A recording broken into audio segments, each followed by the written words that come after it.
notre Matthieu. Aujourd'hui, nous entrons dans le chapitre 19. Le chapitre 19 est le commencement de l'Esprit Saint.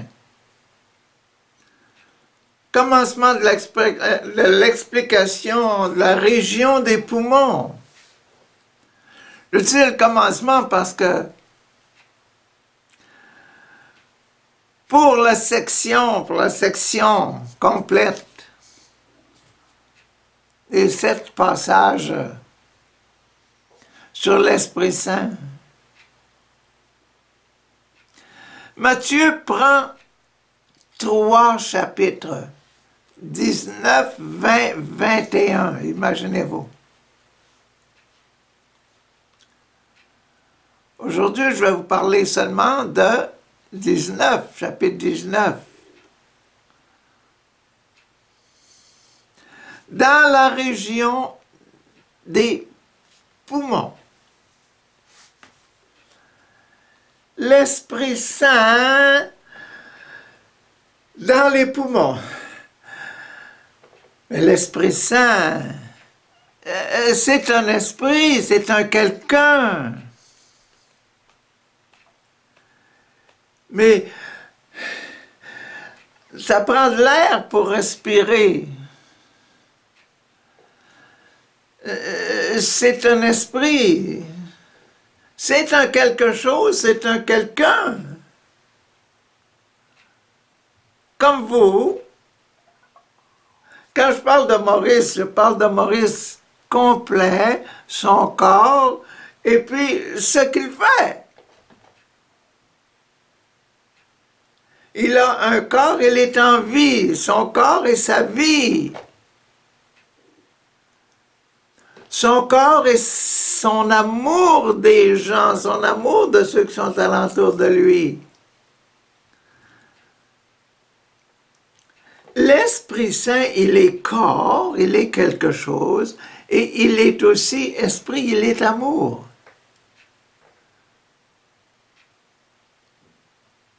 Deux grandes réalités de l'Esprit Saint. Et on le met dans la région des poumons, imaginez-vous.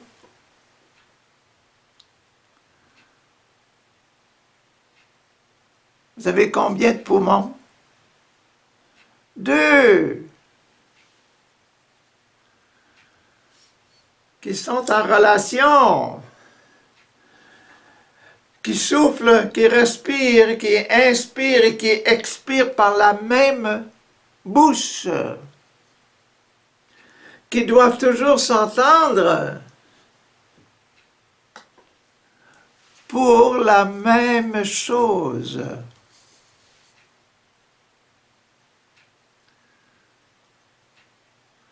Ah, ben on va voir ça. On voit que l'esprit, il n'est pas seulement un, il est 2, mais il est un. Il est l'esprit et il est le corps du prophète.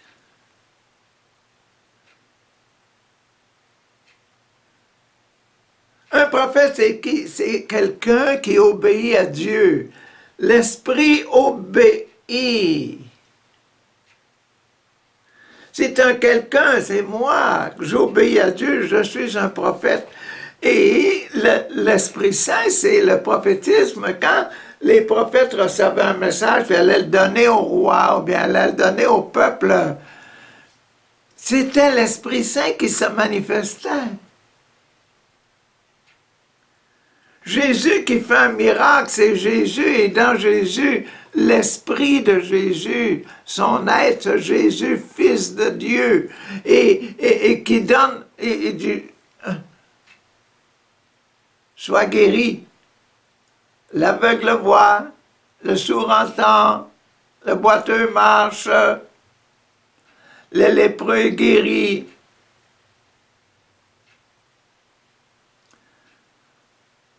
Voyez-vous? Et même les morts ressuscitent.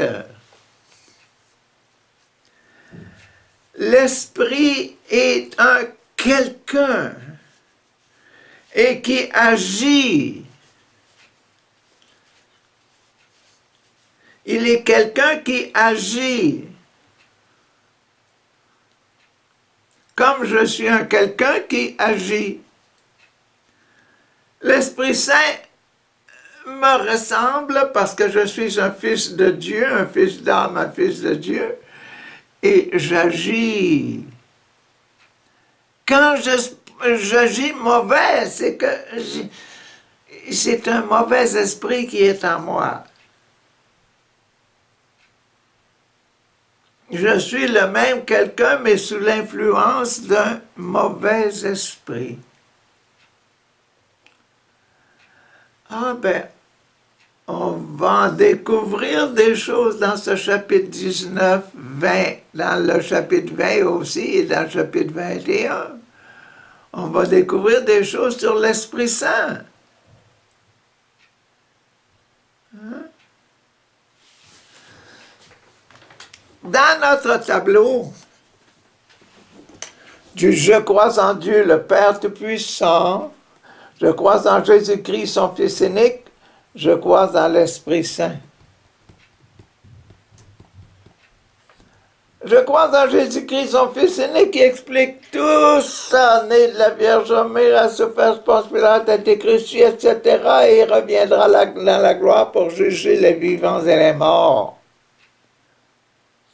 Maintenant, je crois dans l'Esprit Saint. C'est fini là. Je crois en l'Esprit Saint. Et après ça, dans le « Je crois en Dieu », c'est « Je crois en l'Église catholique, communion des saints », qui est la réunion de tous ces saints-là qui ont été déclarés bienheureux par Jésus.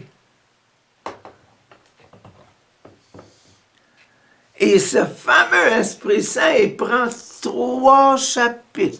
Chapitre 19, chapitre 20, chapitre 21.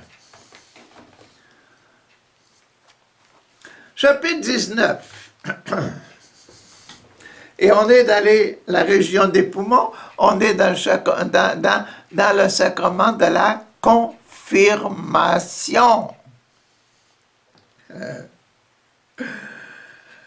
Le prophète, dans le sacrement du prophétisme, du prophète, la confirmation d'un quelqu'un qui se prononce, qui agit selon ce qu'il croit.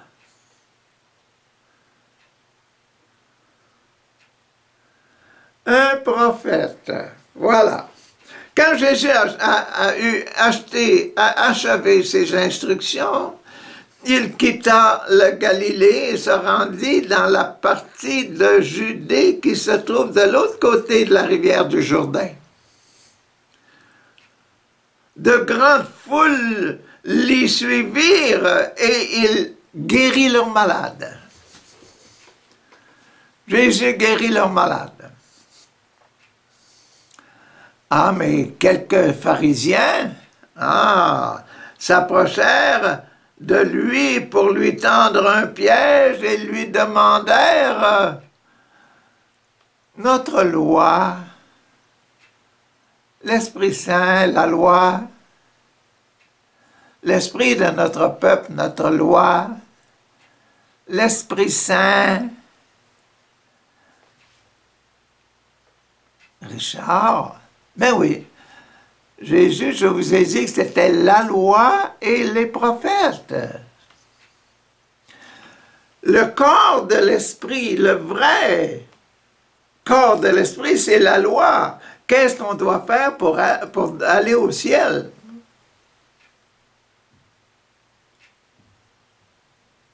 Et le prophétisme, le mettre en œuvre, le mettre en activité, donc l'amour de cette loi-là qui va se réaliser dans les actions. Donc, l'esprit est corps et action.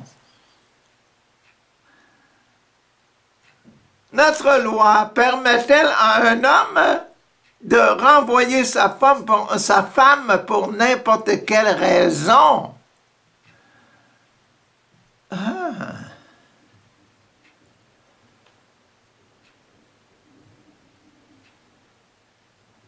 Ah, l'Esprit Saint, un homme et sa femme.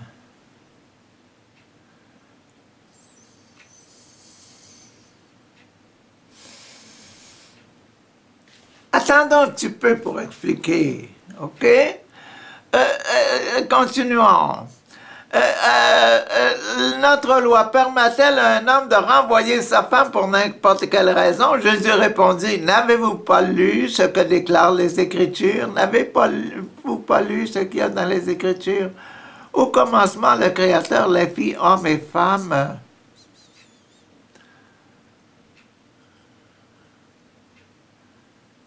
Puis il dit, à cause de cela, hommes et femmes, l'homme quittera son père et sa mère pour vivre avec sa femme.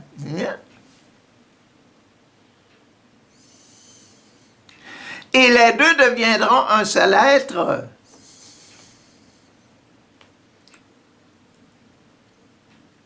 Remarquez que dans votre corps, les deux poumons, ils sont deux, mais ils soufflent par la même bouche.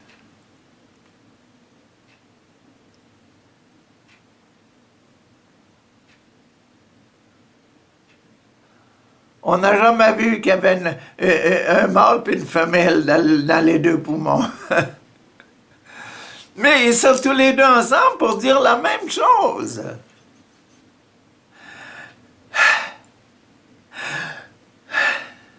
Respirez l'esprit et donner un esprit transformé.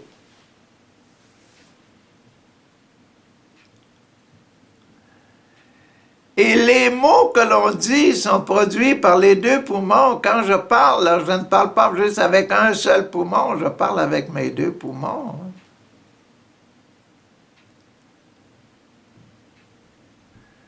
Quand Dieu fit l'homme et la femme, il leur dit, « Ah, c'est pour rester ensemble, là. » Bon, c'est ça.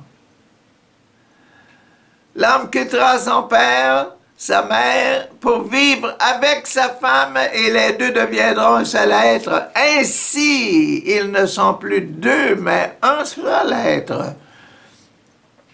Que l'homme ne sépare pas ce que Dieu a uni. C'est le principe de base, c'est, yep, le baptême. On baptise le Saint-Esprit, c'est ça, un 2 à 1.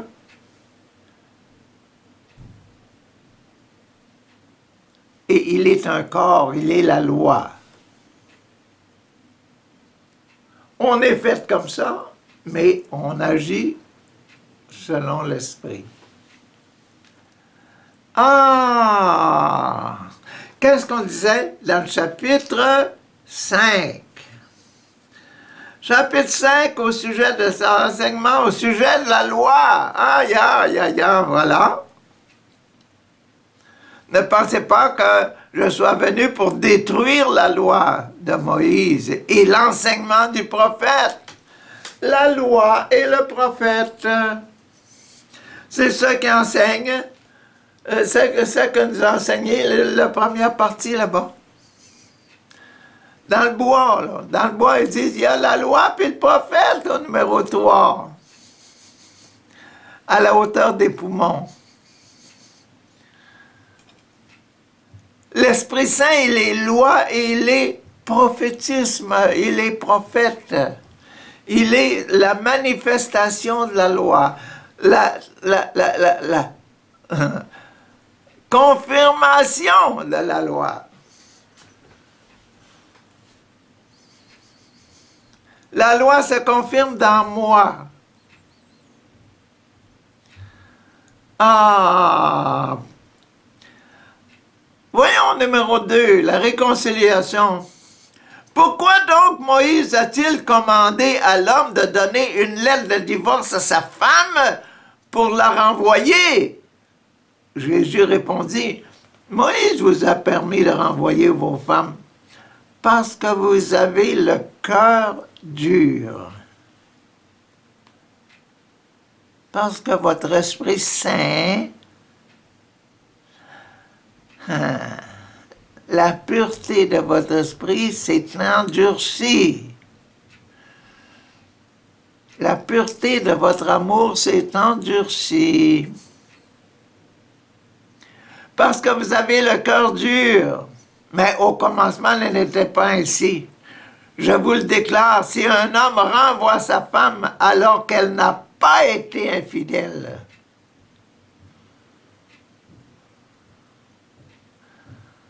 c'est important, hein?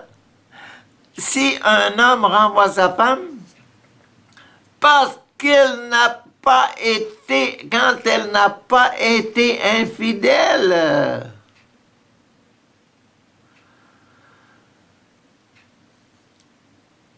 et puis il se marie avec une autre.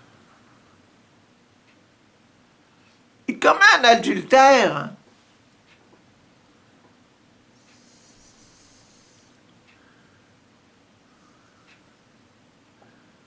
Puis ailleurs, là, il dit, il force l'autre, hein, la femme, à se marier, et puis elle commet l'adultère aussi avec un autre mari. Il fait un double péché, hein. C'est une offense grave. Imaginez-vous, enlevez-vous un poumon.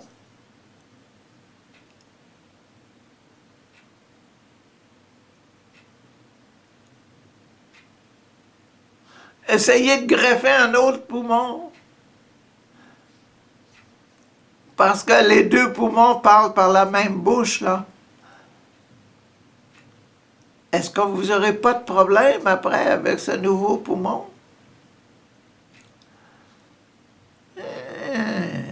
Peut-être, quand vous vous êtes marié, vous n'avez pas réfléchi assez.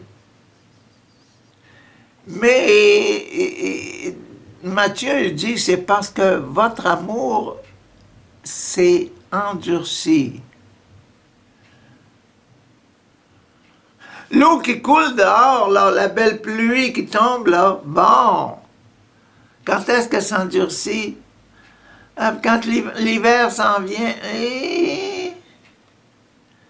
c'est froid. Quand nous devenons froids avec notre voisin, là, avec hommes et femmes, là, quand nous devenons froids, nous ne nous regardons plus franchement dans les yeux, là. Que nous ne disons pas les mêmes paroles, là. Que nous arrêtons de prier, là. Que nous arrêtons de lire des passages de la Bible et de méditer ensemble, là. Ah, ça.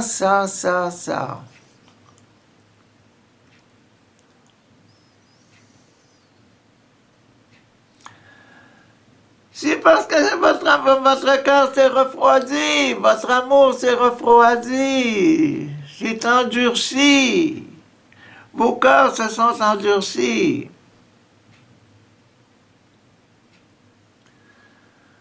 Moïse vous a permis de renvoyer parce que vous avez le cœur dur. Mais au commencement, il n'en était pas ainsi. Je vous le déclare, si un homme renvoie sa femme alors que elle n'a pas été infidèle et se marie avec une autre, il commet un adultère. C'est ça le numéro 2. La réconciliation. Réconciliation, ben oui.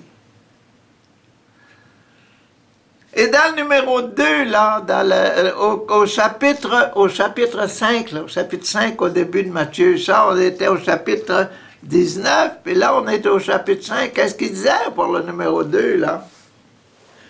Le petit passage numéro 2, qu'est-ce qu'il disait? Enseignement au sujet de la colère. Ben, voilà. Si vous commencez à vivre fâché à la maison, toujours fâché, le cœur se refroidit.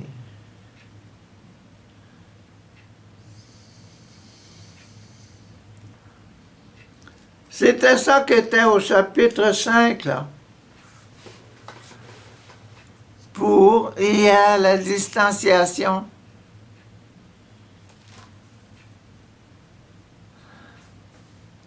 Prenez vos distances et même, coupez. Changez le poumon. Ah! Passons au numéro 3. Numéro 3, la confirmation. Confirmer. Être un modèle. Être un exemple.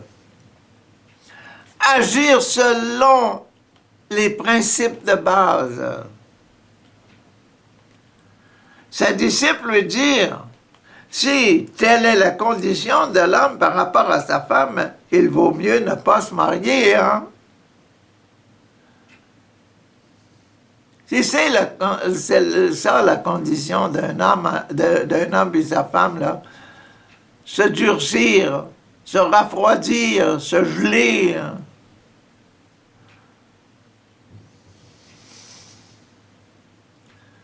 Puis pas être capable de remédier. Ah, ben, c'est bien mieux ne pas se marier, il vaut mieux ne pas se marier. Jésus leur répondit. Jésus répondit à cette histoire-là de ne pas se marier. La condition de l'homme et la femme. La condition des deux poumons. Tous les hommes ne sont pas capables d'accepter cet enseignement, mais seulement ceux à qui Dieu a donné le pouvoir. Ne pas se marier. C'est pas donné à tout le monde, seulement ceux à qui Dieu donne le pouvoir. Il y a différentes raisons qui empêchent les hommes de se marier. Pour certains, c'est une impossibilité à la naissance.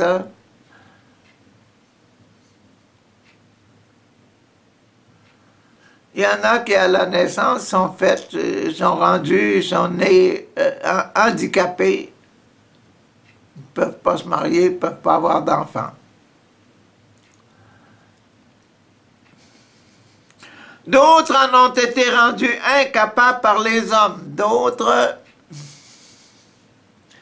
sont devenus eunuques. On leur a enlevé les testicules. Et ça ne donne rien d'essayer. Ils n'auront pas d'enfants. Et d'autres, d'autres enfin,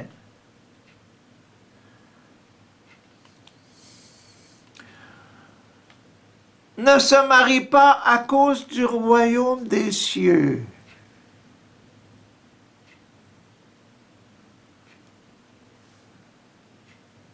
D'autres enfants refusent de se marier à cause du royaume des cieux. Est-ce que vous en connaissez? Ben oui, Jésus, il ne s'est pas marié à cause du royaume des cieux.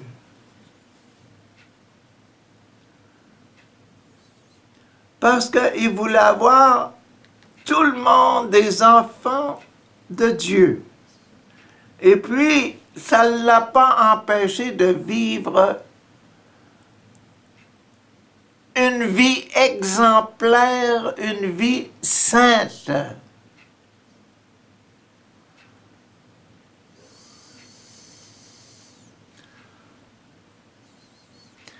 Et pour lui, il a exprimé ce qui est le meilleur. Comme c'est ça qu'ils disent là. Si telle est la condition de l'homme par rapport à la femme, il vaut mieux ne pas se marier. Et Jésus répond, c'est ça. Moi, je ne me marie pas à cause du royaume des cieux. Je veux que tous, vous tous, hommes et femmes, vous soyez capables, vous aimiez tellement Dieu, votre Père, que vous restiez toute votre vie des enfants de Dieu et que quand vous allez mourir, vous êtes au ciel.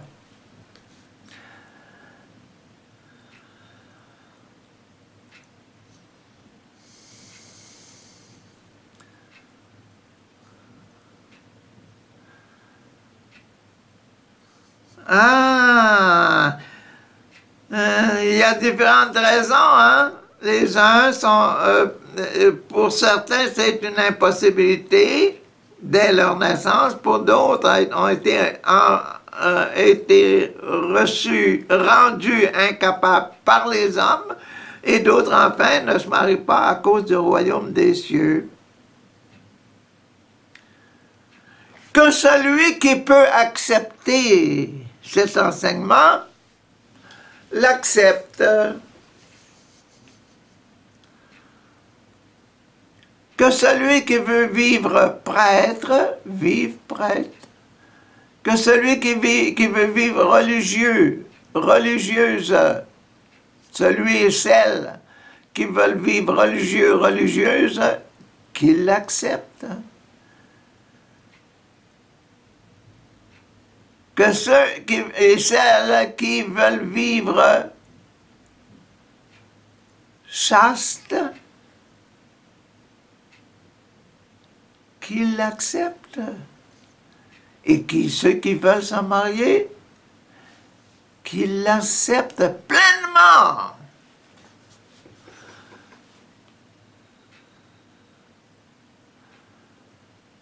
Avec ses exigences, les exigences de l'Esprit Saint, ne pas laisser durcir l'amour de leur cœur. Ne pas laisser durcir le cœur. Ne pas laisser geler l'atmosphère. Aïe, aïe, aïe, aïe, aïe, aïe. Ah, c'est ça. Ah, ben c'est pas fini. Ah, des gens amenèrent des enfants à Jésus pour qu'il pose les mains sur eux et les bénisse. Oh, voyez-vous, on est encore là, on est encore en dessous des bras de la croix, là. On est encore ici en dessous des bras de la croix. Hein? Et Jésus est toujours en train de bénir.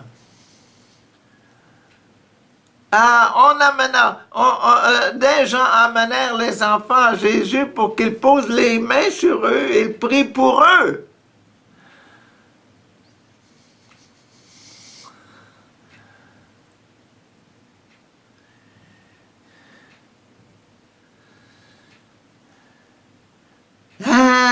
Mais les disciples leur firent des reproches aux parents.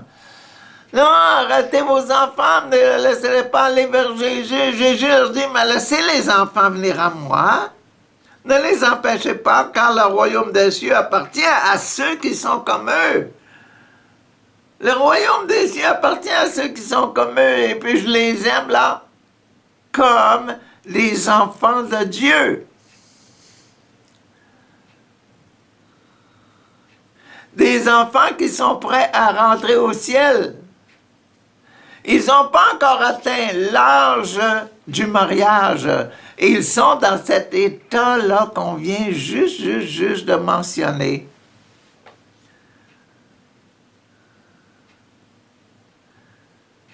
Ils ne sont pas encore dans cet état de mariage où les gens ne les sèvreront pas, là, ne les opéreront pas pour qu'ils ne puissent pas se marier. Et puis, ils ne sentent pas leur cœur devenir chaud là, pour avoir des relations entre les enfants, relations sexuelles. Non! Ils sont déjà, ils sont à l'image du royaume de Dieu, la pureté des cœurs. Jésus posa les mains, pria sur eux, et puis, béni, béni, béni, béni, béni, soyez-vous. Soyez purifiés de tout ce que vous avez fait. Et puis, il partit. Ah ben, ça c'est le prophétisme. Un prophète doit être un cœur pur comme ça. Voyons qu'est-ce qu'ils ont mis l'autre côté dans le chapitre 5, là. Voyons ce qu'ils ont eu. L'enseignement au sujet de l'adultère.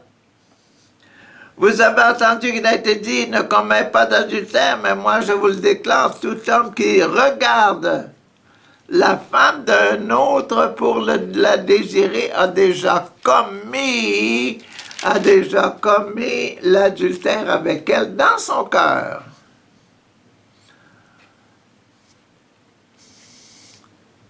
Et c'est là qu'il dit, si c'est à cause de ton œil que tu tombes dans le péché, je rejette-le. Jésus dit, laissez-moi prier sur eux, là. Permettez-moi, je ne les regarderai pas avec le désir de les posséder pour moi-même puis d'en profiter.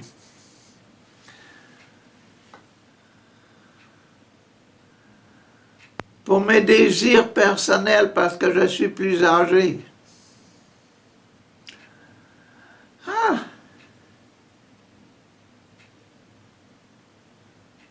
Et Jésus leur mit la main dessus, sur la tête, et la pria sur eux, et puis il partit de là. Il s'en alla. C'était le numéro 3. Au sujet du mariage, au sujet des cœurs qui s'endurcissent, les enfants n'ont pas le cœur dur.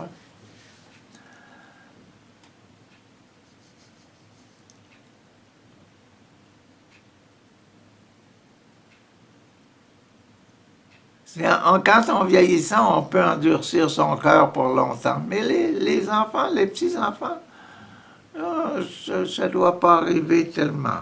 Je ne crois pas. Ça doit être vraiment exceptionnel qu'un enfant soit tellement blessé qu'il durcisse son cœur. Ah, voilà, c'était le numéro 3, le numéro du sacrement de la confirmation, se confirmer. Et Jésus s'est confirmé comme étant un cœur pur. Avoir des relations avec les enfants avec un cœur pur. Les regarder comme des enfants de Dieu, son Père. Ah, qu'on en découvre des choses dans l'Évangile. Numéro 4 maintenant, numéro 4, l'Eucharistie, c'est quoi? L'Esprit Saint. L'Esprit Saint, le Saint-Esprit dans le sacrement de l'Eucharistie. L'Esprit Saint, c'est quoi ici, là?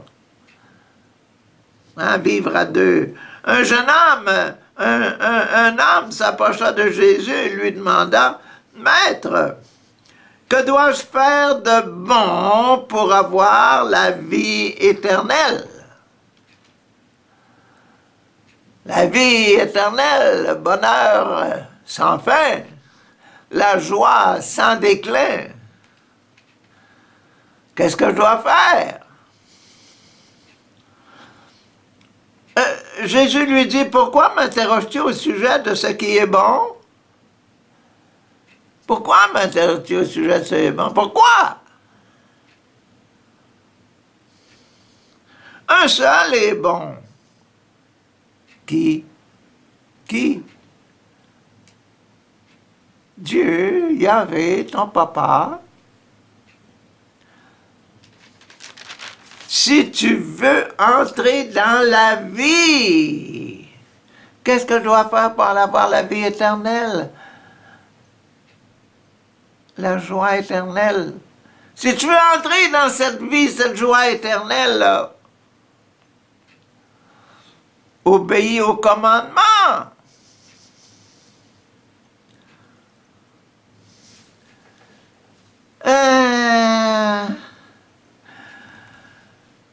Auquel, demanda-t-il, auquel commandement? Lesquels des commandements? Lesquels des commandements? 1, 2, 3, 4, 5, 6, 7, 8, 9, 10 commandements. Lesquels?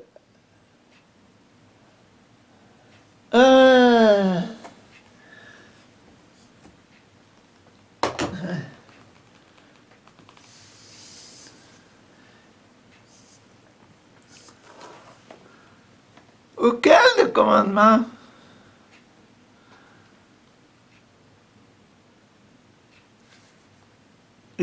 Jésus répondit, ne tue pas.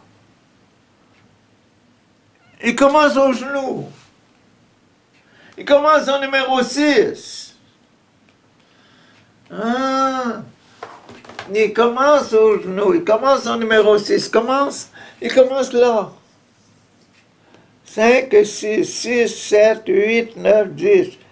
Ne tue pas.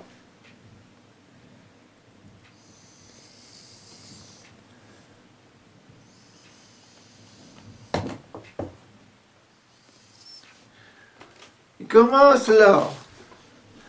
Ah! Ne tue pas, ne commets pas d'adultère, numéro 7. Ne vole pas, numéro 8. Ne dérobe pas, numéro 8. Ne dis pas de mensonge, le numéro 9. Contre quelqu'un. Respecte ton père, ta mère, aime ton prochain comme toi-même, vis dans le ciel.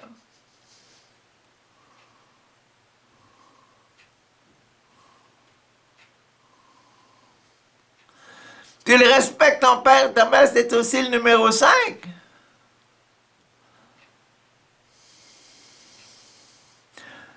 Le commandement de Dieu numéro 5.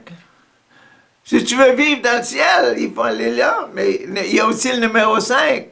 Donc, 5, 6, 7, 8, 9, 10. Waouh! Mais 1, 2, 3, 4, lui. Ton père, ta mère aime ton prochain comme toi-même. Le jeune homme lui dit, j'ai obéi à tous ces commandements. Que dois-je faire encore? Bah, si tu veux être parfait, lui dit Jésus, va. Vends tout ce que tu possèdes, donne l'argent aux pauvres, alors tu auras des richesses dans les cieux, puis viens et suis-moi. On a commencé ici, après ça on a dit 5, le numéro 5, ici, va, vends tous les biens, donne-les aux pauvres, mets tout ça dans le ciel.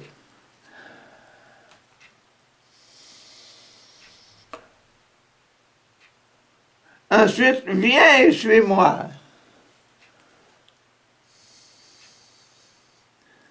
Mets tout ça dans le ciel, viens et suis-moi. Et il a passé à travers tous les 10 commandements. Lesquels? Ben, je vais te les nommer. Il les a nommés toutes les 10.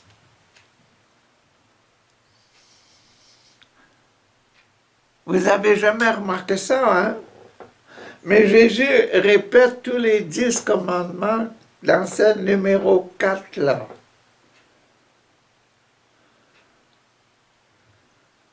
Ah! Mais quand le jeune homme entendit ces paroles, il s'en alla tout triste parce qu'il était très riche. Ah, il a préféré la richesse. Vivre avec son auto, sa moto, sa maison, ses enfants, son compte en banque, ses plaisirs, ses tasses de thé, son petit gin, vivre avec tout ça plutôt que de vivre avec l'Esprit Saint.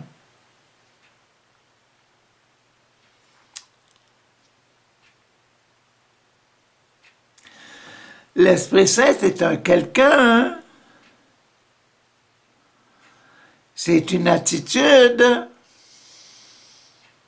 c'est une façon de faire, c'est un témoignage, c'est le prophète. Ben oui, c'est le prophète. L'Esprit Saint, c'est le prophète. C'est ce que porte un prophète.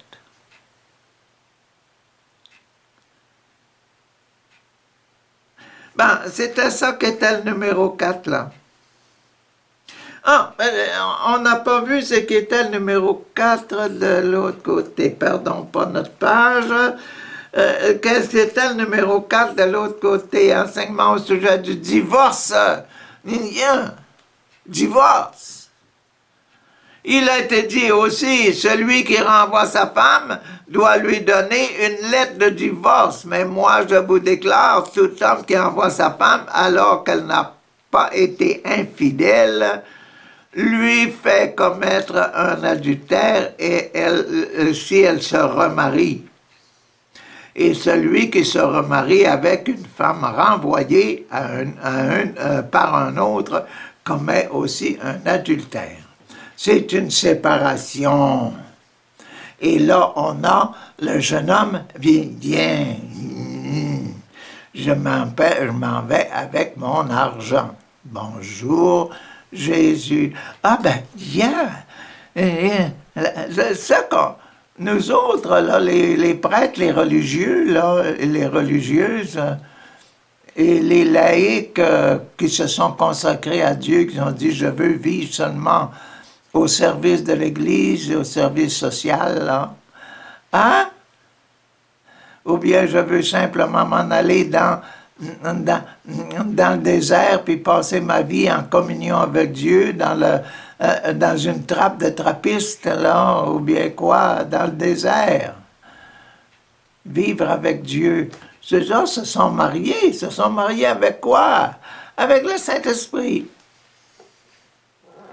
Sont mariés avec le Saint-Esprit, avec l'attitude d'être avec Dieu toujours.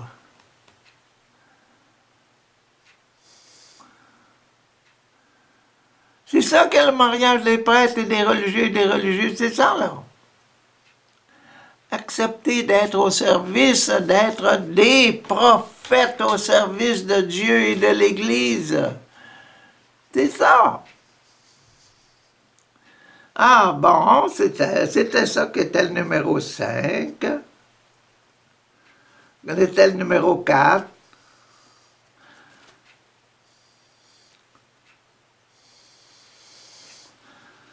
Ah, le numéro 5 maintenant. Jésus dit alors à ses disciples, numéro 5. Jésus dit alors à ses disciples, je vous le déclare, c'est la vérité, il est difficile à un homme riche. Difficile à un homme riche. Il est difficile à un homme riche, là, comme le jeune homme riche, là. Il est difficile d'entrer dans le royaume des cieux. De revenir et donner tout à Dieu. Va, vends tout, donne ça aux pauvres, et puis tu auras un grand trésor dans le ciel. C'est difficile pour eux autres de dire, ah, donne aux pauvres, vends des choses, donne de l'argent pour le service de l'Église, de Dieu et de l'Église. Et je vous déclare encore ceci, il est difficile à un chameau, il est difficile entre un chameau de passer par le trou d'une aiguille, comme je vous l'expliquais l'autre jour, le chameau qui rentre, qui veut rentrer par la petite porte de Jérusalem, là, on doit décharger tout son bagage. Le chameau rentre tout nu par la porte. Si on veut le recharger, il faut rentrer les bagages puis lui remettre les bagages sur le dos.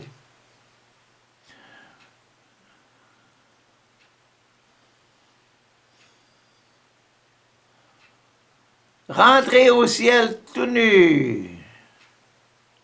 C'est ce qui se passe, hein? Quand on meurt après notre mort, on n'apporte rien de nos richesses dans la tombe. Dans le cercueil, non. Tout ça est resté de côté. Pourquoi pas s'en débarrasser avant? Mais il est encore plus difficile à un riche d'entrer dans le royaume de Dieu.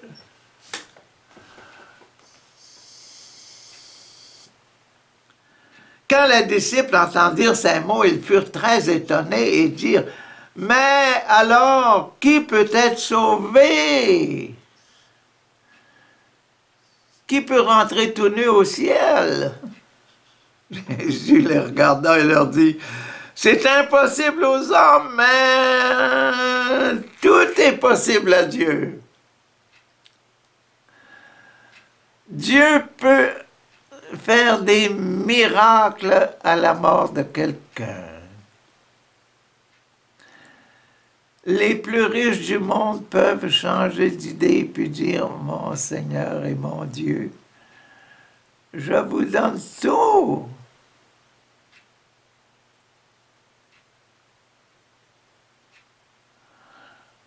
Je retiens rien. Quand je m'imagine que je vais mourir à mon âge, voilà, je me dis, qu'est-ce que c'est pour moi de... Pourquoi entasser les choses dans mes tiroirs puis dans mes classeurs? Pourquoi mettre des livres et des livres et des livres de lecture? Hein? Pourquoi tenir à tout ça, là? Je n'aurai pas besoin au ciel, hein? Au ciel, je vais être bien plus content de parler au monde que ces affaires-là terrestres, là.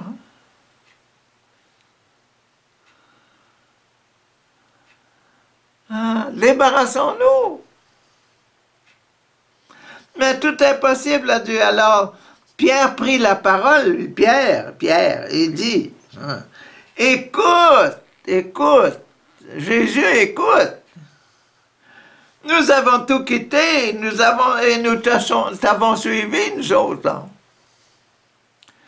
Que se passera-t-il pour nous? Jésus leur dit, je vous le déclare, c'est la vérité. Quand le Fils de l'homme sera assis sur son trône glorieux dans le monde nouveau, là, dans le ciel, hein, quand il sera assis là, dans la gloire, là, hein, vous les 12 qui m'avez suivi, vous serez également assis sur les trônes pour juger des 12 tribus d'Israël dans le ciel, là. Vous serez aussi à votre aise. Et tous ceux qui auront quitté leur maison, là, ou leurs frères, leurs sœurs, leur père, leur mère, leurs enfants, leurs champs, pour moi, avant de mourir, Seigneur, je te donne tout ça, là.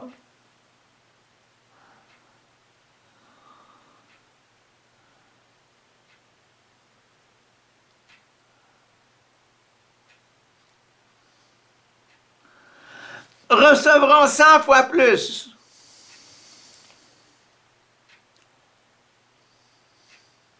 Et auront part à la vie éternelle.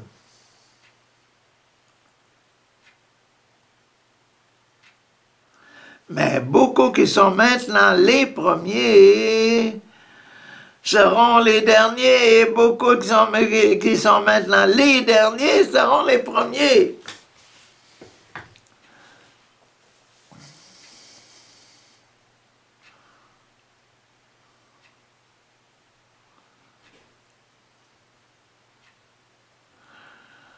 Beaucoup qui disent, oh, j'avais beaucoup sur la terre, j'avais des châteaux, j'avais des autos, j'avais des champions des champions de ça, tennis, des championnats, gagner des championnats. J'avais des gros commerces, etc. Ben, ils vont dire, Seigneur, j'avais des gros commerces à terre, mais je me suis trompé, hein.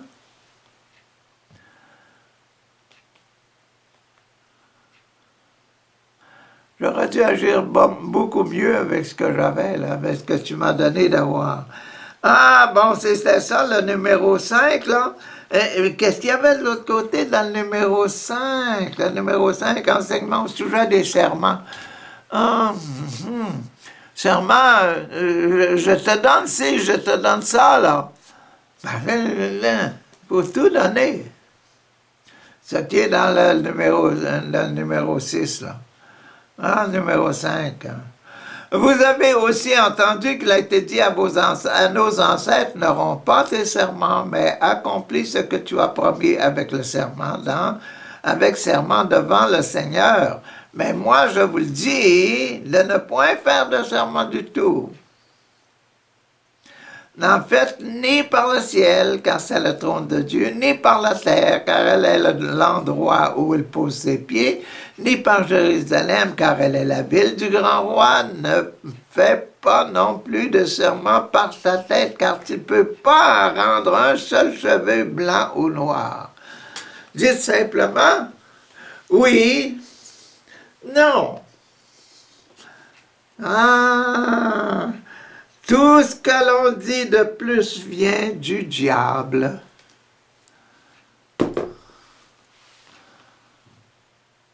Et on a passé 1, 2, 3, 4, 5. Le baptême, la réconciliation, la confirmation et l'Eucharistie, l'extrême-onction. L'extrême-onction, je vous donne tout. Ah! On a fini le chapitre 19. Mais il nous reste le sacrement de l'extrême-onction, de l'ordre et du mariage. C'est encore dans l'Esprit Saint, c'est encore dans le témoignage. Et on va prendre le chapitre 20 et 21 pour ça. Donc, chapitre 20 et 21, ce sera encore dans le Saint-Esprit, là. Je crois au Père, Fils, je crois dans le Saint-Esprit. Je crois dans le Saint-Esprit au sujet de l'ordre et du mariage. Il nous reste 2 sacrements. L'extrême-onction, on l'a fait. Il reste l'ordre et le mariage. Chapitre 20, chapitre 21. À demain.